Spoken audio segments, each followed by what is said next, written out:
So I would like to welcome you that have joined already to Got a Question About Digital Marketing. I do anticipate we'll have a few more join us yet, but we want to make sure we can maximize our time today. And we have a panelist of 4 experts in digital marketing that will be able to answer all your questions that you may have. And we're very excited to be bringing them in on this format today.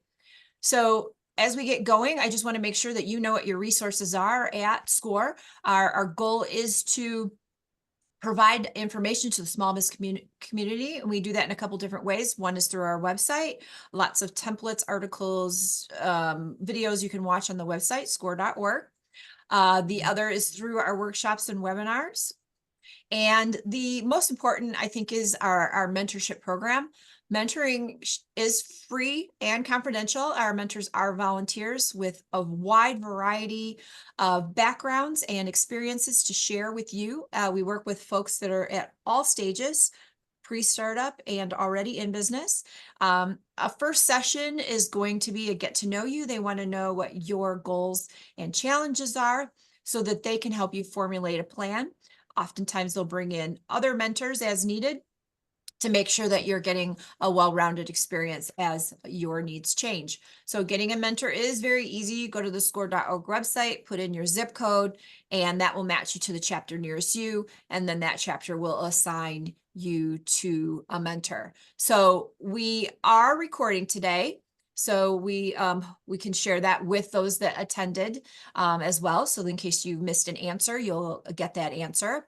And the format is roundtable. So we're going to ask you to submit your questions into chat, and we will read those out and get them to the right expert to get them answered. So I'm going to turn everything over to Gail. Gail's going to introduce our panelists today, and we're going to get started. Thank you very much, Teresa. Really appreciate you having us here today, and appreciate SCORE giving us the opportunity to present. And I want to thank everybody that's joining us. We're really glad to have you submitting your questions to us, and hopefully you'll get a lot of takeaways from this roundtable that you can put into action. And I also want to thank all my fellow marketing experts that are joining me today, and Bill will introduce himself in a second. I just wanted to say that we all know that it's a really challenging time on the digital marketing front. It's just a crazy time. So much is going on with AI. And for those of you who don't know what AI is, it stands for artificial intelligence. And it's just playing a major role across a variety of marketing activities. The other thing that's going on, and I'm sure you've all experienced this, is that digital marketing tools interfacing are always changing. So you get used to using a particular interface, whether it's a social media one or an online advertising, or even some kind of tool to analyze your website traffic or whatever it may be. And they're just constantly being updated, upgraded, sometimes functionality change. So that just adds to the complexity of digital marketing. And sometimes it's just really hard to know where to put your efforts. But hopefully we can answer some of the questions you have about all of that. And just to introduce myself, I'm Gail Snow-Marassi. I own and run a digital marketing agency on the South Shore of Boston. I work with organizations of all sizes, but my focus has tended to be small businesses and nonprofits. My clients are kind of all over the U.S. I worked in the corporate and marketing world for many years in healthcare and financial services. And now my business kind of specializes in what's known as SEO, or search engine optimization. And so a lot of the work that comes my way is related to that. Before I pass the baton on to the other experts on this call, I just wanted to go over a couple of housekeeping things, like kind of the ground rules for the session. With a larger number of people that have signed up, we probably aren't going to be able to get to each and every question, but we will do the best we can. And what we're going to try to do is just kind of clump questions together, go together, so we can answer as many questions as possible. We do want everybody to respect other participants' needs, so we can't really get into the weeds or dig too deep on anybody's personal situation, or the situation with their particular business. The good news is you can always reach out to any of the experts after this event, and we'll put information in the chat about how to reach all of us. So if you don't get your questions answered today, we're all here to help you. So we do have a full hour. Keep putting relevant questions into the chat as we go along. And, bear with us. This is our first time running one of these. So we're learning too the best way to facilitate this. But thank you again for joining us. I'm going to turn it over now to Robin Clapp. So Robin, if you could introduce yourself, and then the rest of the experts can introduce themselves. Sure. Hello, everyone. My name is Robin Clapp. I am a website designer. I've been in business for 18 years, and I design websites for small businesses, companies, organizations. Again, mostly local, but I do work throughout the U.S. I have several clients throughout the U.S., and I do free consultations. My specialty is content management websites, websites that business owners can update the content themselves. It also gives them the ability to change any of the search engine optimization tags, and it's mobile responsive. And I specialize in accessible websites. I work really well with the individuals from this roundtable because the website that I produce can and will rank really well if you are able to take some of the tips that you learned today and put them into practice. I am very excited to be here, and I look forward to answering your questions. Next up is Sally McCarthy. Hey, everybody. Thank you so much for joining. My name's Sally McCarthy, and I've been with Shields SGF out of Plymouth now since 2009. Before that time, I was owner of Mosaic Design, and I had a partner. And I've also worked as an art director in various Boston area firms. So I've been at this for quite some time. I specialize in branding, print, social media, advertising, web, and video services. And as far as the branding piece goes and the design piece, I've worked with Caroline and Gail before on various programs, our marketing campaigns. And so that is where my expertise fits into this particular roundtable. Caroline? Thanks, Sally. Hi, everybody. It's very nice to have you all here. It's great to be here with you. I'm Caroline Quinn, and my company is called Quinnovative Marketing. I am a freelancer, and I provide marketing services for small business owners, nonprofits, and I also work, as Sally mentioned, with design firms too, for any kind of marketing services that they might need. So my specialty, I've been in business for about 8 years, and it's been great. Really do love being able to help small business owners. And I forgot, I just lost my train of thought. But anyway, my specialty is, marketing, general marketing type of questions, and also social media. I do spend a lot of time in social media, so I'm happy to help.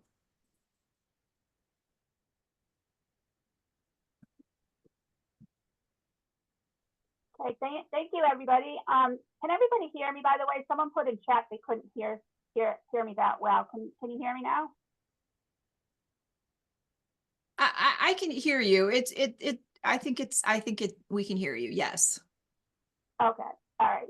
Because I can't really think of much else to changes do. So he said not good. I don't know what's going on. I have my speakers up all the way. You know what, Gail? It's not I perfectly ideal, but I think I can absolutely understand what you're saying. So I think don't worry about it and move forward, Okay. because I can understand what you're saying. No problem. Okay, great. Okay, great. Thank you. Okay, so I'm going to be the triager of questions, and I'm going to throw the first question out to Caroline. As Caroline mentioned, she doesn't just do social media, but it is one of her specialties. So Caroline, one of the questions that came up is around trying to figure out what social media platforms you need to be on, and do you need to be on all of them, and how do you kind of establish a hierarchy of platforms to be on, particularly if you're a retailer? That's a very good question. I think it really all stems with really understanding who's your target customer. Who are you trying to reach? and then which social platforms accommodate, reach the most people, reach more of your target customer. It's kind of a no-brainer in a way, but there are so many social platforms out there. So, I mean, a good example is like, let's say, like my business, I'm mostly B2B, right? I'm trying to get other business owners. So I'm going to be on LinkedIn. That's like my best platform. But, I also, there's also a good business presence on Facebook and even Instagram. So then I will also have a presence on those platforms. So it really comes back to, who are you trying to target? So like if you're a retailer, and again, it depends on what kind of, retailer you are, but I'll give you another example. I have a client that's a boutique, and she specializes in handcrafted jewelry. She has gift items in her store too, and it's in Plymouth, so it's a tourist type of town. So we spend most of our posts are for her are on Facebook and Instagram, because it's all about those pictures of the products, the merchandise, and connecting with people that way that would be interested. And no, you don't have to be on all of them. It's really about, you're trying to run a business too, right? So really start focusing on, where, be specific about where, your target customer is, and just start with maybe one or two if you haven't started yet, and then kind of grow from there. You can add another platform if you want, but don't drive yourself crazy being on 5 or 6 platforms. It's going to take you forever to manage that process. So. And what's really good is you can, Caroline's an expert at this, but you can really slice and dice your social media data. Most of the platforms have information, so you can see who's engaging with you where, and you can visually see that just by what's public facing. But also, if you have a Google Analytics account, which I recommend each and every person that has a website have a Google Analytics account. If you have one, you can see, what social media platforms your traffic is coming from, particularly if it's important that they come to your website versus just engaging with your posts. Google Analytics is a great way to see, what's driving traffic, and then maybe you put your energies there if that's something that's really important to your business's success. So Robin, we got some website questions for you. What platform do you build in, first of all? And what are some of the, if you had to recommend some platforms to somebody looking into launching a website, what platforms would you recommend? So I get this question a lot. The three that I recommend, or the 3 most popular ones, are the content management systems, Joomla, WordPress, and Drupal, but they all have their reason for using them. All of them are open source, so you can get in there and they're content management, so you can have a login, you can get in there and you can update your content, you can add new content. You can also get into all the metadata for the SEO. Gail and I work on a lot of projects together, and she is updating SEO by adding content all the time, and she's able to go in there and do that and do all the tags all in the same place, which makes it very easy. The Wix, the Weebly's, and those don't rank really well for SEO purposes, because you can't get in and you can't get to that SEO metadata. So we don't recommend them. As far as which platform I use Joomla, and the reason why is there's a lot of reasons why, but I do very customized designs. I do accessible designs, and you can still get templates in Joomla. But because my clients are very specialized, I want to give them a custom design. So if you're working with a designer using that Joomla platform, anything goes, which is really nice. WordPress is more of a plug and play. You buy a template and you put it in there. So if you're doing it yourself, you see a lot of people go on WordPress, but if you are hiring a designer, you might consider asking them if they use Joomla, because that's a really good platform as well. And Drupal usually is over the top for businesses. So you don't see that too often. More universities or big organizations would use the Drupal, and the level of skill you need in order to go in there to do it is a little over the top. So definitely I recommend Joomla, but WordPress and Joomla are both really good choices. Thank you, Robin. And I guess I'm going to answer this question about your Google My Business profile. So I don't know if everybody knows what a Google My Business profile is, and many people kind of think of it as a Google search and map listing. They kind of go hand in hand, but basically, if you do want to rank locally, yes, you do need a Google My Business profile.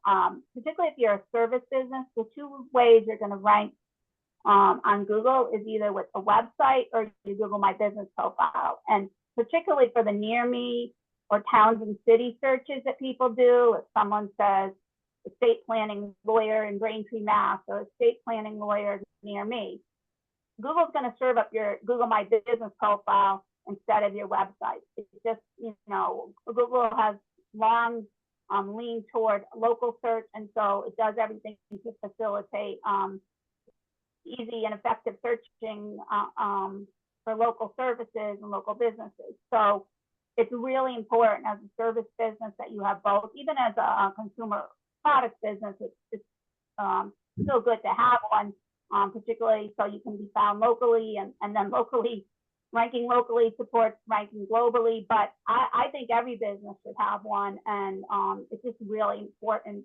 to set that up. I don't know, I don't want to go into too much detail here, but I can assist somebody if you don't know how to go about claiming your Google My Business profile or setting it up. But just don't lose sight of the fact that Google is not always going to serve up your website and search results, or not serve that up at the top. And for local search, without a doubt, the Google My Business profile is what it's going to be serving up. So let's see.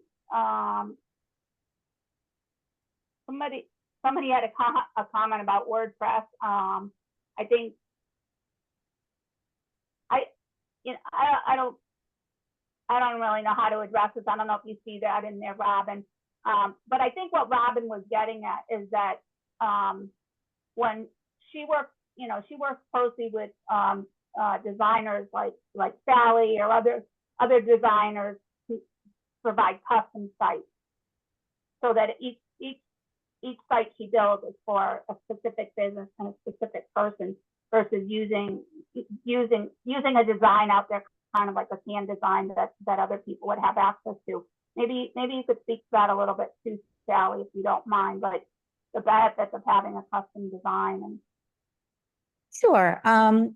We use a program called Figma a lot to design within, and depending on, sometimes what you can do is jump off of a template. So if there is a template that is being used on any of these builders, you can kind of lay that down in Figma and then work on top of it. But you can also do very custom work.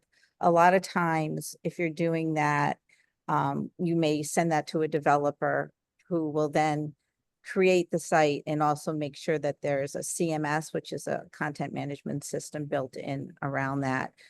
This is something that Robin could speak to more. And there's so many different types of platforms. Some of the platforms we use are Expression Engine, but again, that might entail a higher level of development expertise. So there's some of these website builders that are somewhere in between. Somebody who really does know what they're doing, like Robin, can work within a platform that doesn't require a lot of development, a certain level of development. And it makes it also, our goal in the end is to make that CMS very user-friendly, so that the client can go in and make those additional changes in the future, swap out photos, swap out content. So no matter what platform you use, it's really important that you learn that back end and actually customize it for your own needs as well. I'm not sure if that answered your question, but let me know. Thank you, Sal. Sure. I think, it all to me gets into kind of your entire branding and look and feel and your brand promise. And do you want to have something that's distinct to you and custom to you versus, taking stuff that's already out there? And, do you want your website to have the exact same look as every other, we'll say it's a law firm, as every other law firm, or do you want to stand out and kind of be different? And those are things you have to think about when you're building a site, because, yeah, it can sometimes be a little bit more costly, obviously, to have a custom design site, but it also, there's a lot of benefits to it. And so, it's definitely a little bit of a trade-off. Okay, so I guess. Can I piggyback off of that a little bit too? Because I think too, it's really what you're bringing to the site. It's the content, it's your voice, your brand, and if you have a really strong brand and a look and, and a voice, that you're trying to put out there, that in itself is going to distinguish you from other companies. So sometimes it doesn't have to be super flashy if you really think about the kind of content, photography, and really think about the service that you're offering and what makes you stand out from others within your same industry. Gail, I would also add that when you get a website developed, if you're working with a specialist, trusting what tools they use and they work with is really important. So for me, I'm a Joomla expert, and I've been working in Joomla for over 18 years. WordPress and Joomla have been around for the same amount of time. They're very strong platforms.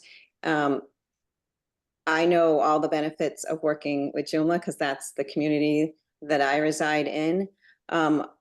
When you're talking about making a design custom, you're talking about not buying a template and making, looking like every other person in your industry, but also the way in which you're going to work inside of that content management system, the back end experience. I customize that as well.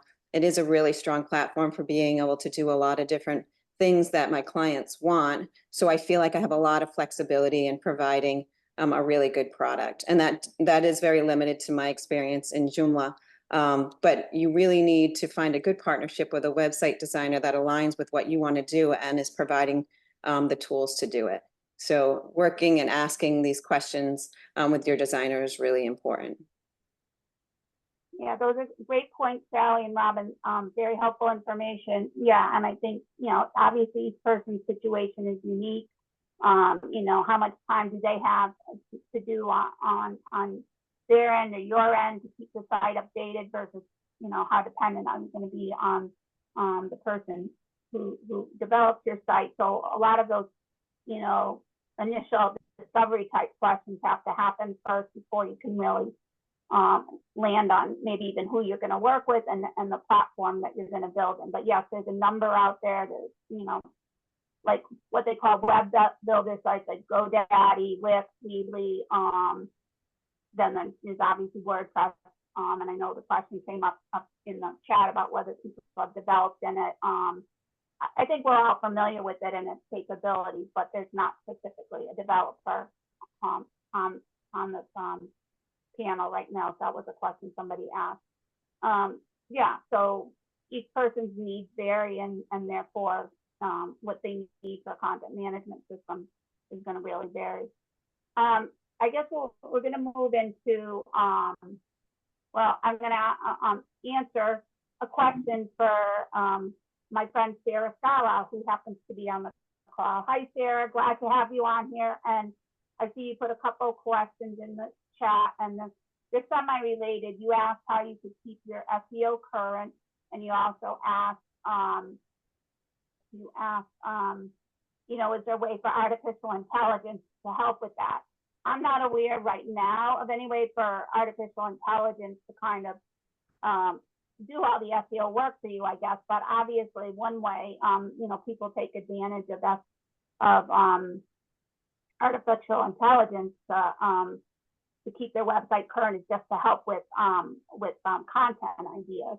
And particularly if you need to pull together a bunch of information from various expert sites to inform a blog post, certainly you can use a bunch of the AI tools out there to gather the information. You never want to, I know you know this, but you never want to just straight copy information that you get out of an AI tool and search engine and just pop it on your website. You certainly want to customize it and have it come from your voice and reframe it however you need to. But a lot of people do find that helpful, particularly if they need a lot of, you know, maybe even statistics or other kind of, I guess, high level data to inform a post. And just so everybody knows what's going on in the world of AI as far as SEO goes right now, there's literally like 30 different, there's like at least 30 different what they call AI search engines right now battling for what I call SEO supremacy. So there's a lot of different ones out there. It's really unclear who's going to survive. Some you have to pay for if you want certain capabilities. Some are free. Some are focused on very specific topics. But all of them ultimately are just trying to streamline data from a variety of sources. They want to answer searchers' questions as easily and comprehensively as they can, but most importantly, provide answers that allow people to take action and, you know, take steps right away based on reading the answers. So what I'm advising all my clients to do right now is keep walking in your client's shoes, right? Always walk in your target audience's shoes and think about questions you can answer that are beneficial to them. And they can't all be self-serving, so they shouldn't all be about ways they can use your services or how to work with you. They can be kind of tangential to your products and services, but just providing content that answers questions that your target audiences may have in a very concise way. Keep your content clean. Use bulleted lists. You want content that Google is going to be able to pick up from your website and serve, and that can even be in the form of a video or an infographic or a picture.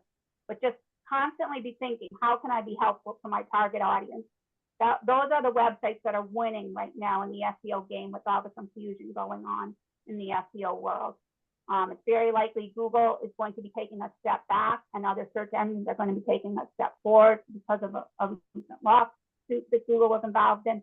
So just keep thinking about putting that helpful content out there. And hopefully that answers your question, Sarah, too. It's like, how can you keep your SEO current?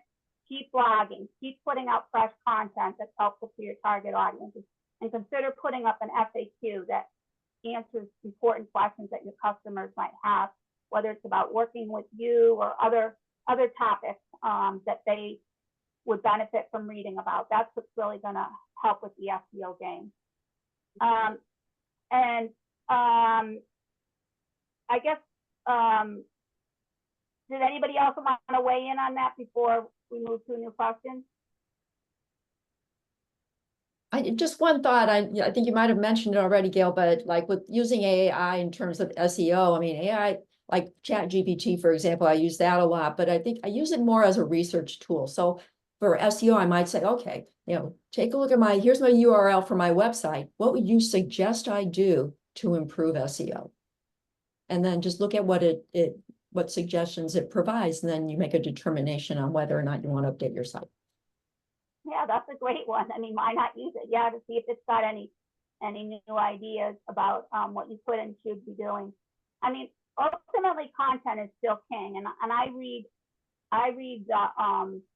the e-newsletters and the blog posts of an SEO guru pretty much every day, and you know, all the SEO gurus out there are struggling with all of this as well, and they're all saying right now to keep focusing on content because we don't know how this is all going to play out. So just, you know, put up information that's beneficial to your clients.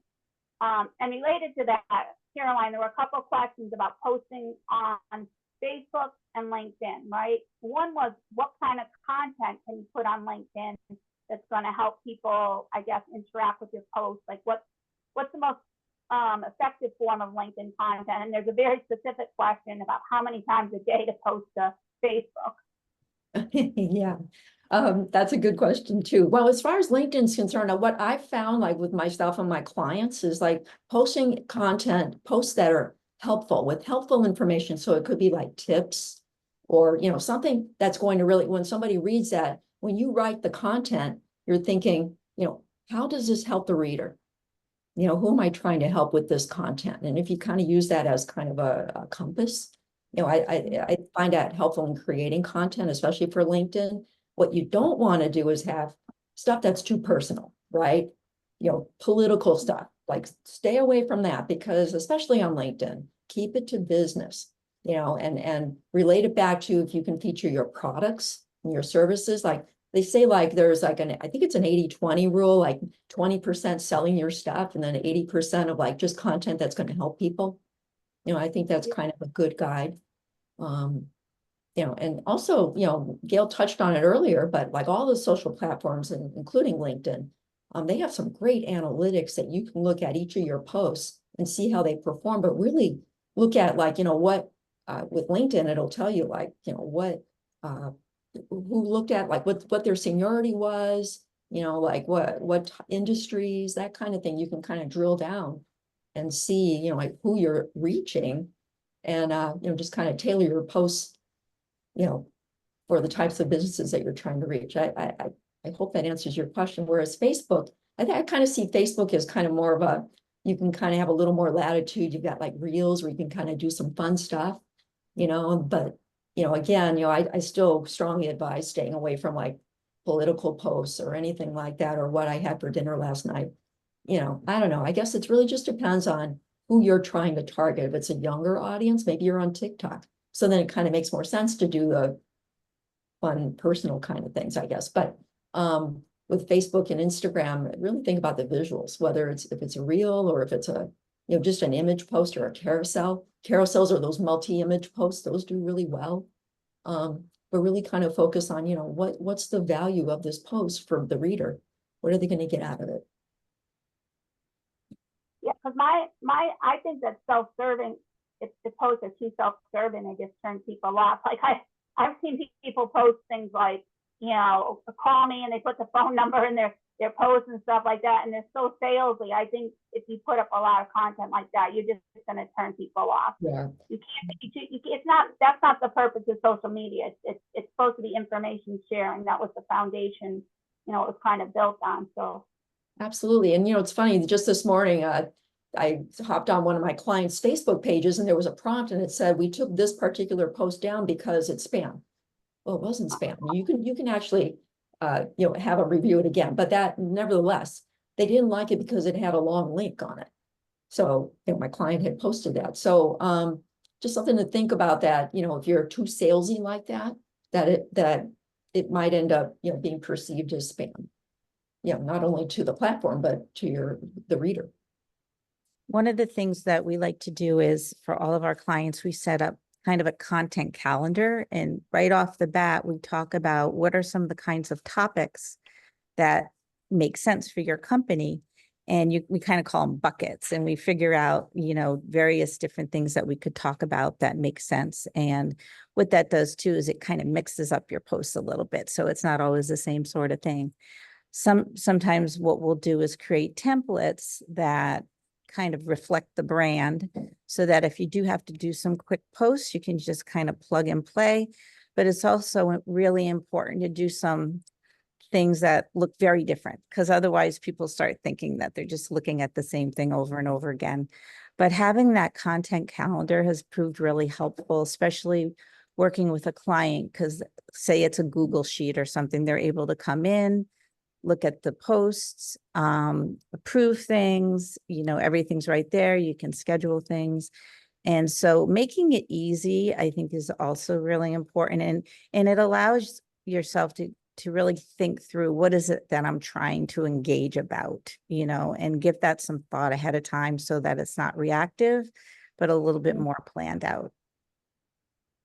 well, those are all ideas. Yeah. Agree. Sally, there was another branding question. How should like somebody's personal brand kind of intersect with their business brand, particularly like if they're a small business owner or an entrepreneur? Like, I know that's kind of vague. Let me see if I can read the question, but how can your personal brand, I guess, overlap with your business brand, and should they, I guess? So I guess a personal brand would be a little bit more informal, and personal, whereas a business brand would probably be a little bit, it tends to be more formal, maybe, or professional, and reflect the business. So I think what you want to ask yourself is, where does my personal brand start and my business brand end? Or, like, how do those two things mesh? And is there a way to actually make them work together? Because ultimately you would want your business to have a brand that reflects your own personality and your own desires and the things that mean something for you. Like, why am I doing this business in the first place? And, what is it that is gratifying to me? And what is it that I'm bringing to the world? So if those two things unite, maybe the brands can somehow coexist or be similar if you do need to have two separate ones. That's the thing too. Would anybody else like to chime in on that? Yeah. It's one thought, I mean, just, and you touched on it, Sally, there is kind of a little bit of an intersection there between your personal and your business brand. And I think that one of the biggest ways that comes across is like when you're networking, for example. You're out there, at the chamber event or whatever it is, and you're representing your brand. You are the brand at that point. That's what the people that you meet are going to remember you when you say your brand name. So it's kind of, just make sure that you keep that in mind and keep it professional and, because you're making an impression, for your business.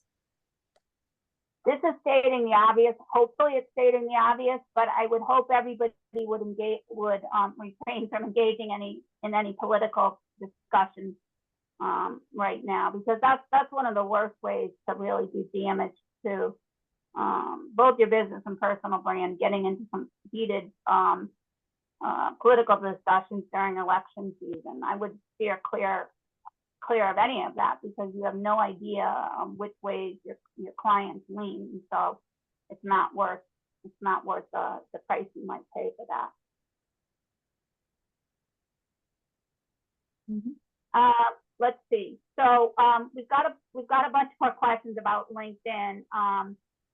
I guess before we dive into that, the question has come up in the chat about how much you would pay for a website, and also, what kind of questions you should be asking. And I'll let Robin get into maybe some kind of questions that you should be asking a potential web developer and designer, and Sally can weigh in too.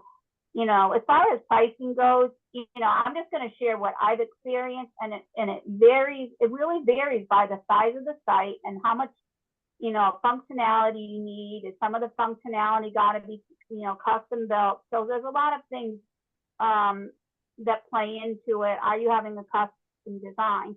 But realistically, what I've seen myself working with clients, I don't develop or design sites. I work with other developers and designers when a client needs a website. But what I've seen is, you're usually looking at about $3,000 to $5,000 if you're going to go with a site that's built on a platform like Squarespace, Joomla, a WordPress, French engine, because there is that development time, and you're not, you can certainly get more of a canned look and feel from like a site like Wix or Weebly.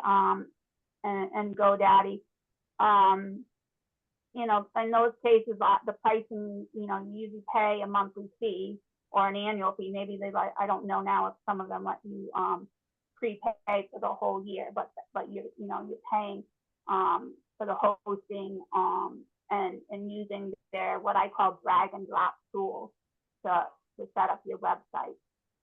But I'd love to hear Robin and Sally kind of weigh in on, what kind of questions should you be asking somebody when you're considering them to design and develop your website for you.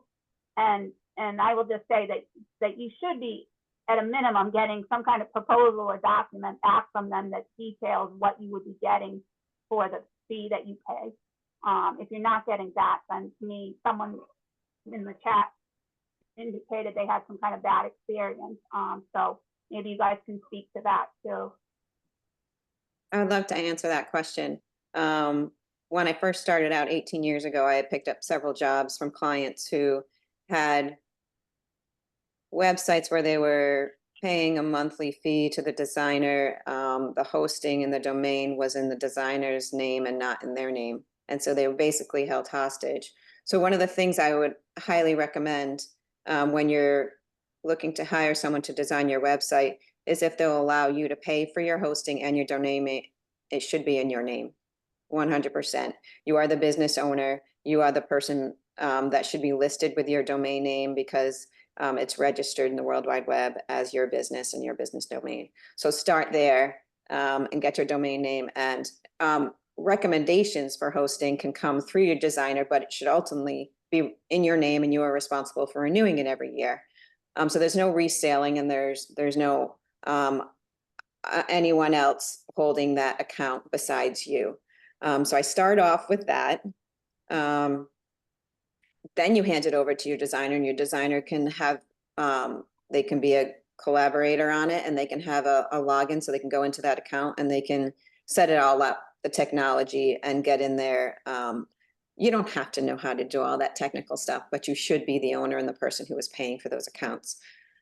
Secondly, never do work with a designer without a contract. Like Gail said, it's very important that you get your contract, that you read through it, that you ask all the questions you need to ask, and you're comfortable with it before you give that deposit. One of the things I would highly recommend is that you work with a designer that stays on and maintains your website after it goes live. So if anyone says, you know, $5,000 for a website, which is a very reasonable price, when it's paid in full, everything's yours, see you later, goodbye. That's not the way it works with websites. Websites will be hacked if software gets old.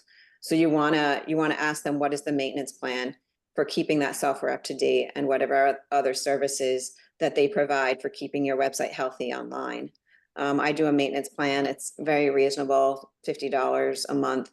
You know, I'm backing it up. I'm guaranteeing it's working. I've got my software up to date and all. And so you don't ever have to worry. I'm here for you if anything goes wrong with the website. Very small price to pay to ensure that initial investment. Pricing, how much does it cost? Like Gail said, starter websites can be anywhere between $4,000 and $5,000. Someone who wants somewhere between 5 and 20 pages, the bigger the project, the price goes up. I do custom work, so you know, you're paying a little bit more for it, but it allows you to be able to go onto the website and make the daily changes. I train your employees to be able to go in and make changes every day. So you're not coming back to me necessarily to make any changes, but also in my contract says, if you want to come back to me and have me do it rather than you, we have that ability. So you have more control over your website. It's your website. So you hire a staff, they're in, and this is their job to make those posts provided by their SEO specialists or their marketing specialists, so they can go in there and change it. Or maybe you have your marketing person going in and making those changes, but it's got access and you've got ownership. You've paid in full once it goes live, but you still got that web designer around 10 years from now, always keeping your website up to date and keeping it safest and you know, following the rules of what needs to be online. So that's pretty much the things to look for, the pitfalls to look for, and to make sure that you're ensuring your investment, and so that you'll have a really good experience working with a designer. Thank you, Robin. Did you want to add anything, Sally? Yeah, Robin, I agree with everything you just said. That was great. I think too, it's having that relationship and maybe meeting with a few different people and really seeing what resonates with you. One of the things we like to do is really map out a timeline and help our client understand the steps it's going to take in order to finally launch, so that you really know, you know, this is going to happen first. And a lot of times what we like to see is, you know, depending on the size of the site. Now, some sites are called like maybe a brochure style site, where it's really just talking about who you are and kind of giving an overview. But if you get into something where there's going to be e-commerce, or there's more functionality, or maybe it's reserving tickets, you know, those kinds of extra bells and whistles are going to add. And by us really knowing what is it that the site is going to do, what is it that it needs to do for you, work for you. Once we know that, we'll be able to give you a better estimate. We tend to like to have content first before we jump into design, because it makes it so much easier to really think through the entire sitemap and understand how things relate to each other. And also it gives insight to the designers on how pages should be designed.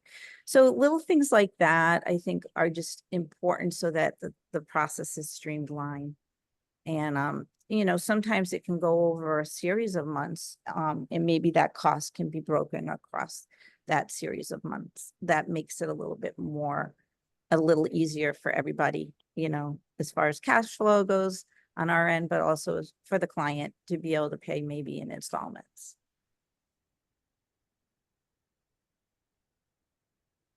That's very helpful, Sally. Thank you very much. And I guess I'm going to move on to a Google Ads question. It's semi-related to website. Well, I guess it's very related to websites because you need a good website to land your ad clickers on. If you don't have a strong website, in fact, Google won't even run your ads for you if it thinks that your website is not effective. That's one of the things that it looks at when you set up a Google Ads campaign. So just really quickly, there's two ways you can rank well in search results, right? You can rank organically, where Google is serving up your Google My Business profile, or it's serving up your website, or you can run what's called paid search ads. That's also known as search engine marketing. It's also known as paid search. There's a million different names for it, but it's paid SEO, and it's basically paying for an ad. You can run them on Google or Bing to have your ad appear up at the top of search engine results, and then drive people to your website when they click on the ad. So I often get asked the question, when should I run Google ads, or when should I run Bing ads? Well, I always say you should consider running ads if you're in a really big hurry and you can't wait for your website to rank well organically. There's a variety of things that cause a website to not rank well in search, but if it's not currently ranking well and you don't have time to put all the organic SEO tactics in place to get it ranking well, Google ads or Bing ads is one way to rise to the top. Another reason for running Google ads is if all your competitors are running Google ads, because even if your website's ranking well, if all your competitors are running ads, well, all their listings are going to appear above you on Google or Bing. And so sometimes you're really forced to run the ads. And the other thing is Google kind of decides which page of your site it's going to serve up in search results for various search terms and geographies.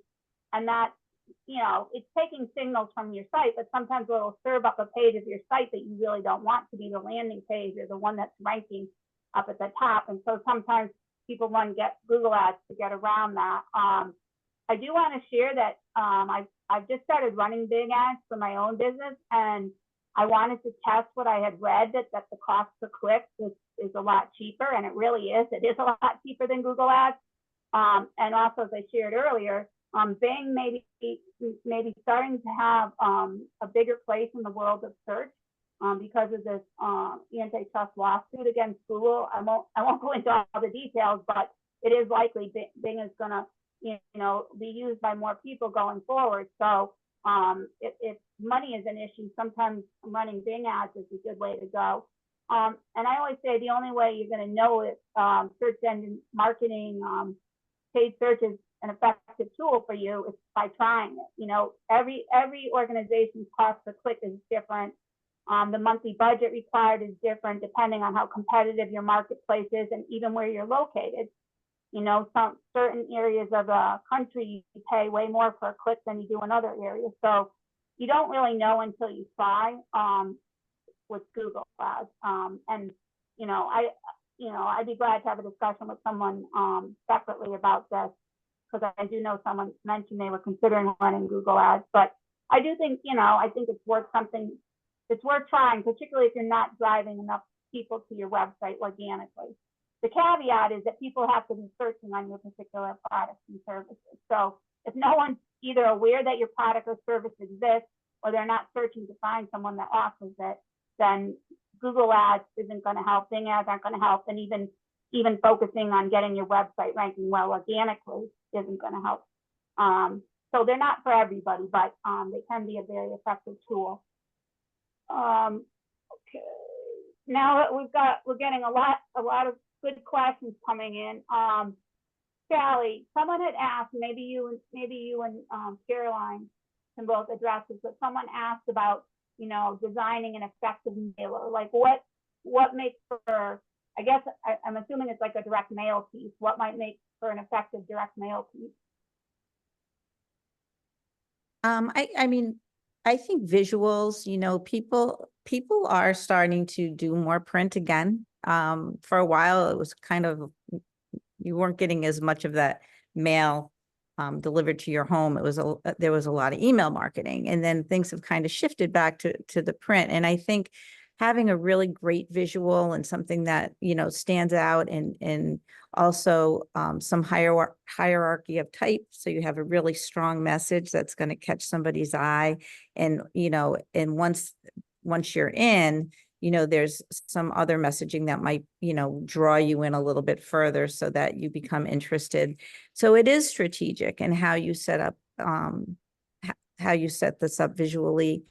And I think working with a graphic designer is really important, because they're going to know these kinds of rules, and they're going to be able to give you the, you know, the level of graphic design that I think might be needed and it will, you know, it can be very useful. It can be very effective. We find that direct mail has become very effective again. Caroline, what are your thoughts on that? I agree with that. I think it's, you know, it makes you stand out, you know, when you get like a nice looking postcard in the mail. It's like, wow, what's this all about? And I think Sally hit it on the head. I think it's definitely well worth an investment to work with a designer to help you come up with a really visually appealing piece, because, you know, we've also seen postcards that really don't look very good, and would they end up in the trash. So definitely, you know, consider making that investment. I mean, it's overall, it's, you know, direct mail isn't cheap overall, but I think you can segment it. You know, there are programs like there's Every Door Direct Mail, I think it's called, you know, where you can save some money on delivery costs that way. So definitely worth looking at if that makes sense for your business.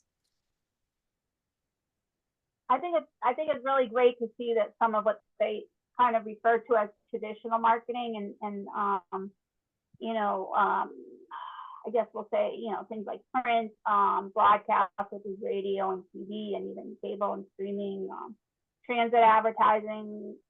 It's good to see, and direct mail, it's good to see all of that stuff making a comeback, because I've always felt like every organization is not going to benefit from digital marketing activities. Maybe your particular clientele is not online that much for whatever reason, you know, they're not online as much, and you don't want to just always depending on your online presence and your digital marketing to capture your target audience's attention. I think there's too much emphasis on that, and I think that's been the downfall of some businesses, to put all their dollars and energy into the digital online side of things versus considering some of the traditional stuff, because it can be extremely effective. And you know, one thing we like to talk about as marketers is push versus pull marketing. And you know, pull marketing is what I talked about earlier, when people are actively searching to find you, right? That's pull marketing, when, you know, people know your product or service exists and they're out there searching for you. But a lot of times what's called push marketing is required, and that's really getting the idea into the heads of people who might be a good fit for your product or service, but don't either know you exist or don't know your particular product or service exists. You've got to kind of push that idea in their head, and that's where some of this traditional stuff is really effective, particularly if you can, you know, even you know, do some kind of mailer to people that meet your particular target audience criteria. So I think it's always good to keep your eye on that and not lose sight of the fact that some of these traditional activities that, you know, maybe require some production, you know, might be an effective tool for you. So we're getting some very specific questions that really get into specific website platforms and some of the nuances, and you know. I seen one on there, Gail, about video.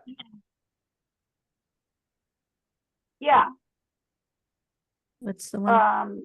About how effective it is. What do you feel about using video in your marketing mix, especially on YouTube? And we hadn't really talked about that yet. Oh, yeah, that's a good one.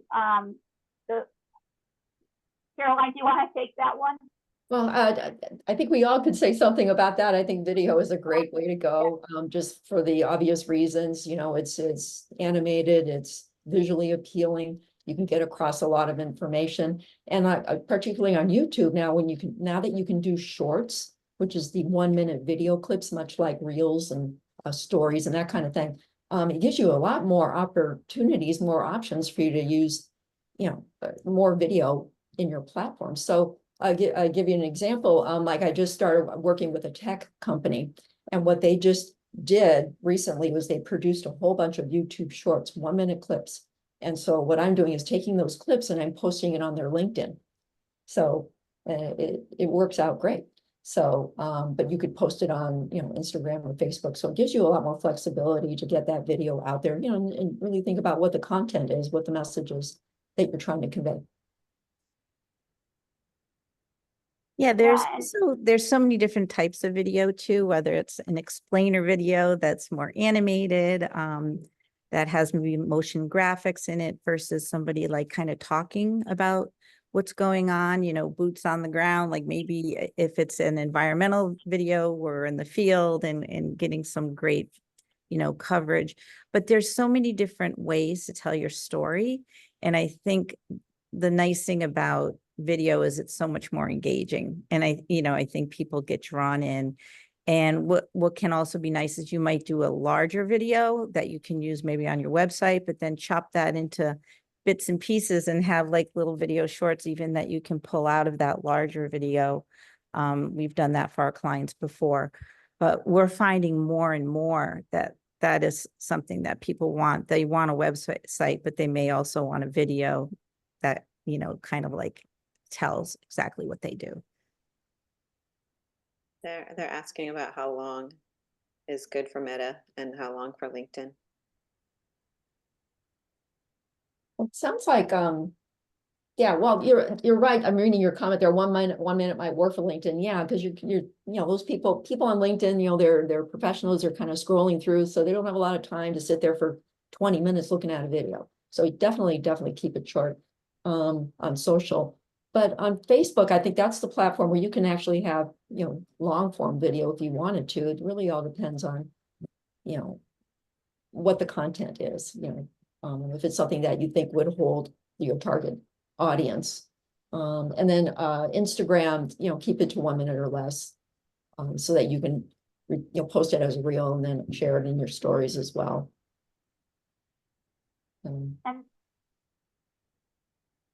and related to SEO, so I had mentioned earlier, with the AI search engines, more and more search engines are going to be serving up video or infographics or images in search results. So that's another reason for video.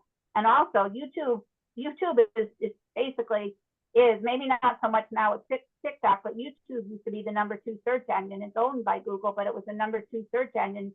People used it more than Bing to search on various topics, because a lot of people do that. They use it as a search engine. They go on there, they want to find a video.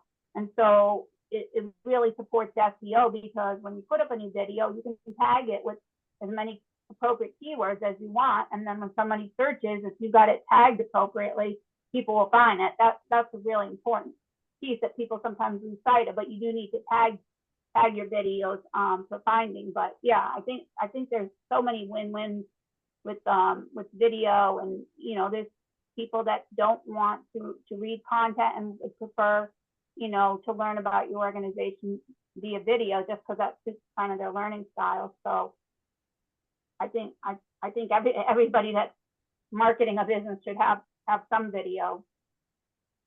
Yeah, I think those how-to videos are really effective. You know, like I think we've all like searched on YouTube to figure out how to do something. You've got a problem tech-wise. I'm on there all the time looking for how-tos. So I think that even those kinds of videos could go a little bit longer, because you're taking somebody through the steps of how to solve a problem that they're struggling with. There was a question I saw about somebody who's marketing and wanting to know how to transition into doing more design. And that Yeah. kind of ties in nicely with this, because there are so many great videos, tutorials out there if you're needing to learn like new programs, for example. the Adobe Suite programs. There's so many videos that you can kind of just walk through and learn some of those programs. There's a lot of great courses out there too, if you need to get your design chops down, and sometimes even just taking on small projects on the side and building your portfolio little by little, so that you can start taking on more design work, even if you do some of the design for your own company initially. Those are some ways to kind of transition from marketing. And the thing is, because you are already in marketing, you already know so much about what it takes to grow a business and the kinds of questions you need to ask. So you've got definitely an edge by understanding that part of the market. And Canva's another good one too. Yeah. Canva is good. We had a question about LinkedIn. Do you need to have both a personal and a business LinkedIn page? Yes. And if you have a business LinkedIn business page, or you want to set up a business page, it has to be attached to your personal. That doesn't mean that, you know, they're attached any other than just that your business page essentially lives on your personal page or is attached to your personal page, but it's operating separately. You post to it separately. But in order to set it up, you have to have it start with your personal page and go from there. It's just like Facebook. You know, when you set up a Facebook business page, it has to be attached to your personal page. I mean, one strategy that, you know, you might consider doing, I know a lot of clients do this, is like if you post something to your LinkedIn business page, then you share it as your personal page, just to kind of get the ball rolling with getting some engagement or getting a little more exposure. Because when you share it as your business, it's, you know, it's showing to the people who are following your page. But when you share it to your personal page, now it's showing the post to your connections. So there might, you know, usually there's a lot more connections in the beginning than, you know, your business page. No, that makes great sense. Yeah, I love the idea of getting exposure both ways. So there's more questions about somebody out. Well, this about recommendations for actually designing content. We did discuss Canva, and I do think Canva is a great tool. I don't know that much about the difference between the free and the professional version. I don't know if anybody has any other thoughts on that. Yeah, Gail, I can speak to that. I think it's definitely worth I think it's $11 a month to upgrade to the pro version of Canva, because you get so much more. You really do. It's well worth it. Yeah, I agree, because I use that too. And, you know, you don't want to not be able to use like certain, you know, there's all these cool things on there like photos and symbols and what they call elements and stuff that you want to pull in and you don't want to, you know, not be able to use them just because you don't have that level of membership. Oh, the other thing too, is there's something, Adobe has a product called Express, which is kind of like a Canva-like platform, and they do have a free version as well. So, you know, if you're looking for something different than Canva, you know, Adobe is always a great platform, and Express is actually pretty good. Thank you. I'm going to suggest that all of us on the panel just put our website URLs in there, because you know, people can check us out, and then, you know, all of us have on there how to you know, how to contact us from our website. And, you know, a lot of us blog, so there's, you know, if you're talking about free resources, a lot of us are blogging on various marketing topics. So there's a lot of great information on our site. But like I said, in addition, if you visit our site, you can get our contact information.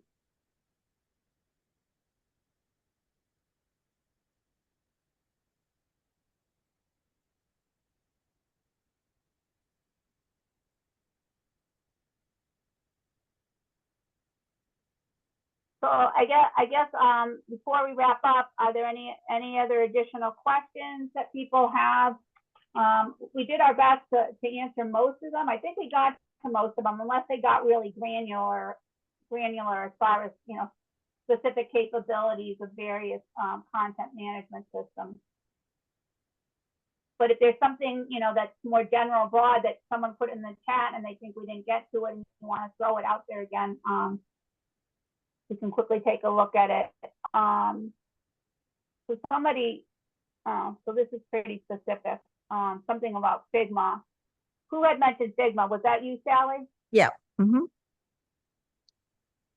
There's a question And then- about, I am wondering, what is the workflow starting from Figma for e-commerce? Do I build in Figma first, and then how does the payment gateway work? So the way we use Figma is, you know, that's a design. It's where we design everything, and then that we take those elements and put them either into a website builder, or a developer will take them and use them to create the website. So it's really in that building of the website that the e-commerce would come in. That's at least the way we use it. There may be other features to Figma that I would have to research to let you know if there's a better answer than that. A lot of times it's more like, what do we want that? How do we want that e-commerce piece to work? What's it going to look like? What are the elements? And then those get then developed. But Robin, maybe you have a better answer to this question.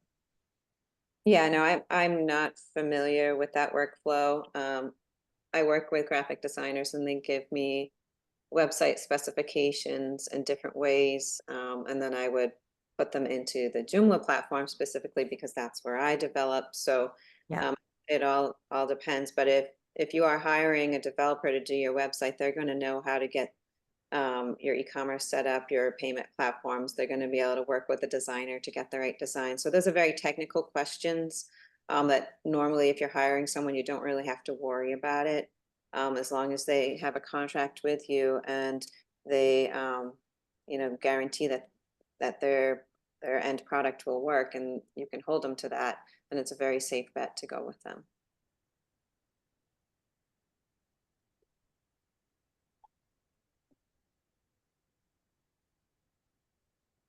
And I think we filled up an hour. no, I think we filled up an hour. We don't seem to be getting any new questions. I just want to thank everybody for attending, for being willing to share a lot of great questions with us. I want to thank all my fellow experts for joining me, and thank SCORE again for having us.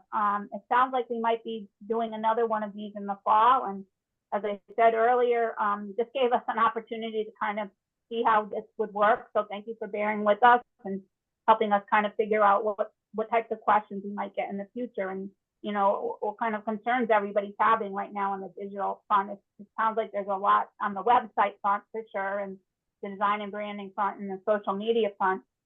So it's been really helpful to kind of understand that what some of the challenges are that everybody's having. Yeah, SCORE wants to thank Sally, Robin, Gail, and Caroline for giving your time today to answer all these questions. We are looking forward to having you back in October. And I'll tell all of you that are potential SCORE clients in the background, we will have our newsletter with our fall lineup of programs coming out very soon. So look for that. We've got a lot of great workshops and webinars coming for you this fall. So thank you, ladies. Thank you, everyone, for joining us today, and have a great rest of your week. You Thank too. you. Thanks, Thank you. Gail. Thanks, Robin. Thanks, Caroline.